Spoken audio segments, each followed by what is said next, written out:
Hello student, कैसे हो आप सब। मैं आशुतोष स्वागत करता हूं आपके अपनी यूट्यूब चैनल एजुकेशन पथ पर। स्टूडेंट, आज हम इस वीडियो में डिस्कस करने वाले हैं ग्लूकोज तथा फ्रक्टोज की संरचना के बारे में। मतलब इस वीडियो में हम देखेंगे कि ग्लूकोज और फ्रक्टोज जो होता है उनकी संरचना क्या होती है।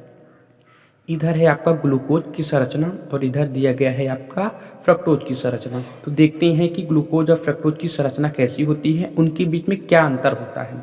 ठीक है स्टूडेंट, तो देखो स्टूडेंट, आपको पता होना चाहिए कि जो ग्लूकोज और फ्रक्टोज है इनका जो मॉलिक्यूलर फार्मूला होता है, यानी कि उनका जो अणुसूत्र होता है वो दोनों का एक ही होता है, एक समान ही होता है। मतलब कि C6H12O6 दोनों का ही अणुसूत्र होता है। बस जब आप उनके संरचनात्मक सूत्र बनाती हो, मतलब जब आप उसकी संरचना बनाती हो तो उसमें थोड़ा सा अंतर होता है।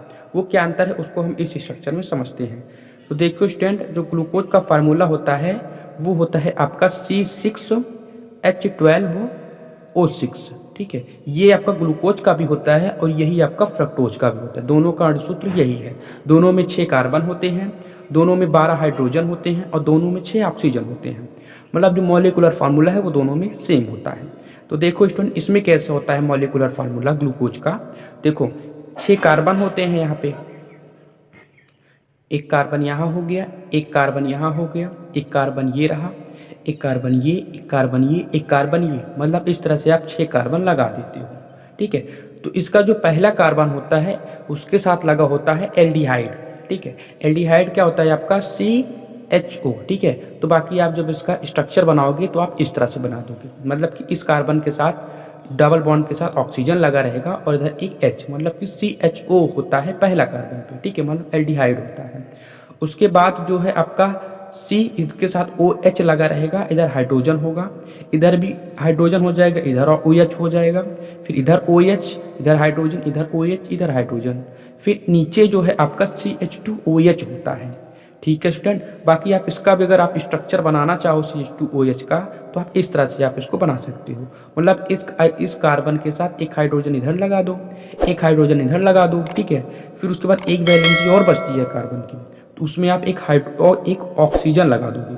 फिर उस ऑक्सीजन के सिंगल बॉन्ड के साथ एक हाइड्रोजन लगा दोगे, क्योंकि यहाँ पे लगा है। तो देखो जैसे कि ये वाला कार्बन है, इसको हमने यहाँ पे बना दिया। ठीक है, तो यहाँ पे 2 हाइड्रोजन लगा हुआ है इस कार्बन के साथ, तो एक हाइड्रोजन हम यहाँ लगा देते हैं, एक हाइड्रोजन हम यहाँ लगा देते हैं। ठीक है, अब देखो इस कार्बन के साथ ऑक्सीजन भी लगा है।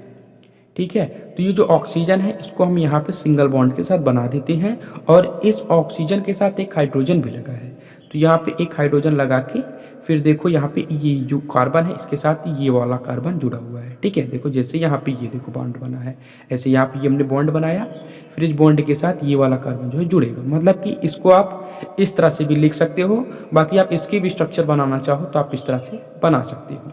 ठीक है, तो ये रहा आपका ग्लूकोज का संरचना, आप इसे नोट कर लीजिए। ये आपके एग्जाम के लिए वेरी मोस्ट इंपॉर्टेंट है और एग्जाम में जो है ये हमेशा पूछा जाता है। ठीक है, 12th के एग्जाम की अगर आप तैयारी कर रहे हो 12th के एग्जाम के लिए तो वेरी मोस्ट इंपॉर्टेंट है। बाकी ये आपके ग्रेजुएशन के लिए भी मोस्ट इंपॉर्टेंट है। और अगर आप बायोमॉलिक्यूल्स जैव अणु से रिलेटेड कोई सी भी आप एग्जाम की तैयारी कर रहे हो और अगर वहाँ पे बायोमॉलिक्यूल खासतौर पे कार्बोहाइड्रेट टॉपिक है तो आप समझ लीजिए कि ग्लूकोज और फ्रक्टोज पक्का आएगा आपके एग्जाम में, 100% है। तो आप इसे ज़रूर याद कर लीजिए और अच्छे से कॉपी में नोट कर लीजिए।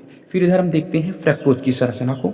तो देखो स्टूडेंट, फ्रक्टोज का संरचना कुछ इस तरह से होता है, जैसे अभी हमने नीचे इसकी स्ट्रक्चर बनाई थी ना, ये देखो ऐसे स्ट्रक्चर यहाँ पे आप बनाओगे। देखो हमने बना के रखी है ना, देखो 2 हाइड्रोजन लगा है OH, मतलब ये है CH2OH, वही था जो यहाँ पे था। ठीक है, बस इसका स्ट्रक्चर यहाँ पे हमने बनाया है पहले कार्बन पे। फिर दूसरे कार्बन पे इस पे होता है कीटोन, बस इतना ही अंतर है। ग्लूकोज के पहले कार्बन पे जो है एल्डिहाइड होता है और फ्रक्टोज के जो दूसरा कार्बन होता है उस पे होता है आपका कीटोन। ठीक है, फिर बाकी इस तरह से दोनों देखो आप सेम ही है। यहाँ पे भी OH हाइड्रोजन, यहाँ पे भी हाइड्रोजन OH, यहाँ पे हाइड्रोजन OH, फिर CH2OH, देखो दोनों में था, दोनों में समान है। ठीक है, मतलब जो संरचना है वो भी काफ़ी हद तक दोनों में एक जैसी ही होती है। बस ग्लूकोज में एल्डिहाइड होता है और फ्रक्टोज में आपका कीटोन हो जाता है। बस ये है दोनों में बेसिक सा अंतर। तो आई होप स्टूडेंट आपको ग्लूकोज और फ्रक्टोज की जो संरचना है वो दोनों अच्छे से समझ में आ गई होगी। अब आपके लिए एक नोट है, आप उसे भी देखिए। नोट ये है कि दोनों का अणसूत्र जो है C6H12O6 होता है, मतलब ग्लूकोज और फ्रक्टोज दोनों का ही अणसूत्र C6H12O6 होता है। हाँ, जब आप संरचना बनाते हो तो दोनों का संरचना अलग अलग होता है। अब देखो ग्लूकोज होते हैं, मतलब ग्लूकोज में प्रथम कार्बन पर एल्डिहाइड होता है, जबकि फ्रक्टोज में दूसरे कार्बन पर आपका कीटोन होता है। ये दोनों में अंतर था, मतलब स्ट्रक्चर बनाते समय। बस इतनी सी बात है। अगर आपने इनको समझ लिया है तो समझ लो कि आपकी एग्जाम की तैयारी जो है आपने ठीक से कर लिया, मतलब कि एग्जाम में ये आपके जरूर आएगा। 12th में तो ये 100% मैं नहीं कहूँगा, लेकिन 95% चांस है कि वो ये पूछ ले कि ग्लूकोज और फ्रक्टोज की संरचना बनाओ, या हो सकता है अलग अलग भी पूछ ले, ग्लूकोज की बनाओ या फिर आ सकता है फ्रक्टोज बनाओ, पर 95% चांस है कि वो पूछ सकता है। और बाकी अगर आप कार्बोहाइड्रेट टॉपिक्स के क्वेश्चंस अगर आने वाले हैं, कोई से भी आप किसी भी दूसरे एग्जाम की तैयारी कर रहे हो, और अगर आपके एग्जाम में यानी कि आपके सिलेबस में कार्बोहाइड्रेट टॉपिक है, तो आप समझ लो कि अगर कार्बोहाइड्रेट से क्वेश्चन पूछ रहा है तो ग्लूकोज या फ्रक्टोज की संरचना से जरूर पूछेगा, 100% है। तो आप इसे याद कर लो कॉपी में और इसे आप नोट डाउन कर लो। तो स्टूडेंट, आई होप आपको ये दोनों जो कॉन्सेप्ट था वो अच्छे समझ में आ गया होगा, क्लियर हो गया होगा।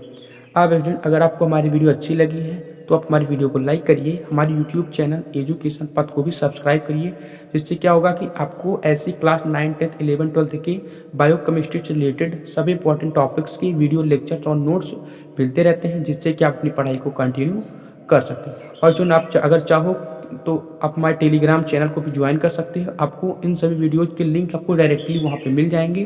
तो अगर आप उस चैनल को ज्वाइन करना चाहो तो आपको उस चैनल का लिंक इस वीडियो के नीचे डिस्क्रिप्शन बॉक्स में मिल जाएगा। आप वहाँ पे जाके उस लिंक को टच करके अपने पढ़ाई को कंटिन्यू कर सकते हैं। तो तब तक के लिए बाय स्टूडेंट, मिलते हैं नेक्स्ट वीडियो में नए टॉपिक के साथ।